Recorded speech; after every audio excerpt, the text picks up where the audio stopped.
અરે આ વિડીયો મૂકીને ન જતા તમને તમારી હાહુ ના આમ છે તમારા ફાયદા માટે કહું છું. અરે માત્ર 99 રૂપિયામાં તમને દેખાતી બધી જ વસ્તુ માત્ર 99 રૂપિયામાં. અરે જૂનો સ્ટોક ક્લિયર કરવાનો હોવાથી આ બધી જ વસ્તુ પાણીના ભાવમાં મળી જવાની છે. કલર કાપડની ફૂલ ગેરંટી સાથે શર્ટ 200 માં 1, 500 ના 3. ગોવા બીચ કલેક્શન 300 નું 1, 500 ના 2. કોટ સેટ, જમ્પશૂટ, વન પીસ 350 નું 1, 1000 ના 3. વન પીસ 600 નું 1, 1000 ના 2. બોડીકોન 600 નું 1, 1000 ના 2.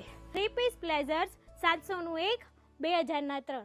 અરે કલર કાપડની ફૂલ ગેરંટી ને બહેનો હવે ડાયરેક્ટ ખરીદી કરો મેન્યુફેક્ચરર પાસેથી, એ પણ હોલસેલ કરતા પણ અડધા ભાવમાં. અરે સસ્તું ના કરો બહેનો, આનાથી સસ્તું તો ક્યાંય મળવાનું જ નથી, કારણ કે આ લોકોનું ખુદનું જ મેન્યુફેક્ચરર હોવાથી. આમ જો ગોડાઉન છે તો લિમિટેડ સ્ટોક છે, તો વહેલા તે પહેલાના ધોરણે પહોંચી જજો. જોયું ને બહેનો કેમ બાકી? અરે આવો મોકો ફરીવાર નહીં મળે. અરે હોલસેલ ભાવે રિટેલ સેલિંગ કરવાના છે ને કોઈ પણ વેપારી ભાઈઓને બલ્કમાં માલ લેવો હોય ને તો કોન્ટેક્ટ કરી લેજો. આ ભાવમાં તમને ક્યાંય નથી જ મળવાનું. ને તમને આવવામાં સરળતા રહે તે માટે જણાવી દો કે 5-6 નંબરની લિફ્ટમાં 5મા માળે આવજો અને આ વિડીયો વધુમાં વધુ શેર કરો. અરે તમને નહીં તો એમને ફાયદો તો થવાનો જ છે.